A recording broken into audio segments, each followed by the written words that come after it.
Good morning. It is. How's Jerry? Extremely well. I'm glad to hear He's it. actually in the vortex. Well, terrific. We miss him.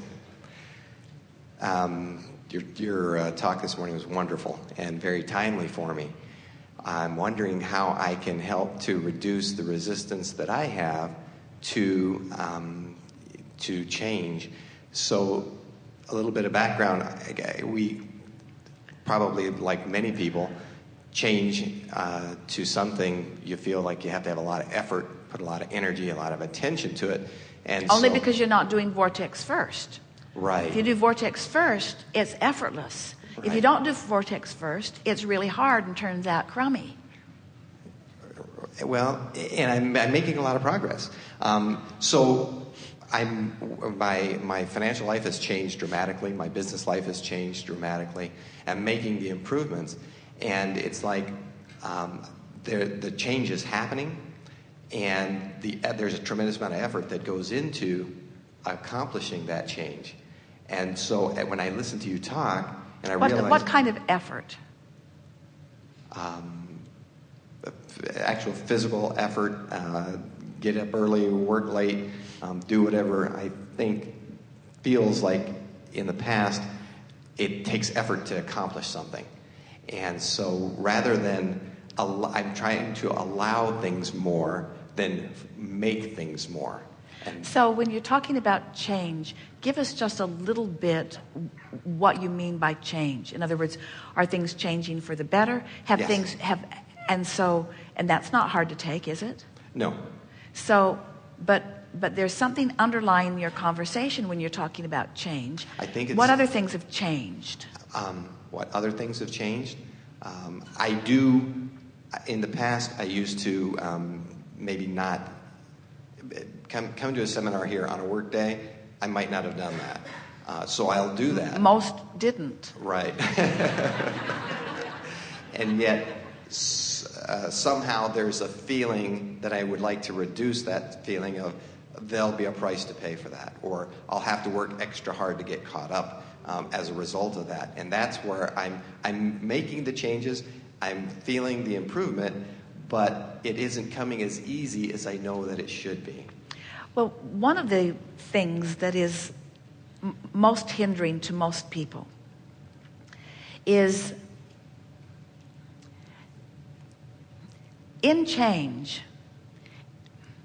The reason we ask you if it feels to you that things are changing for the better. And it does.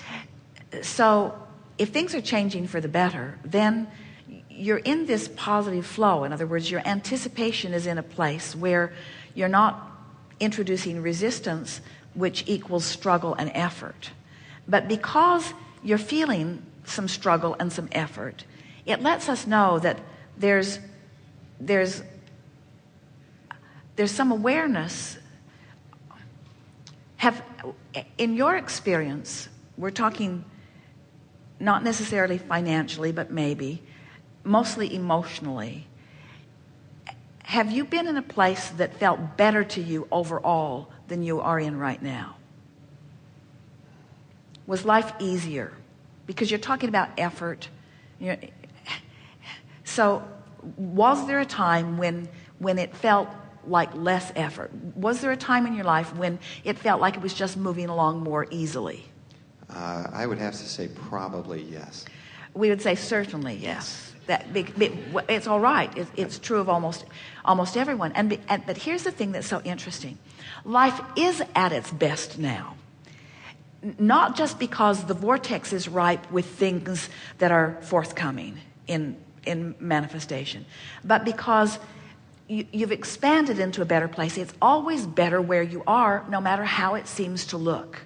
Because the evolution of who you are and your relationship with who you really are, it's always better than it ever seems. That's a hard thing to hear, because it's like as people move through time, often they yearn for more youthful times, or as they move into a new work environment that they haven't quite got all figured out, they yearn for a time when they had it more figured out.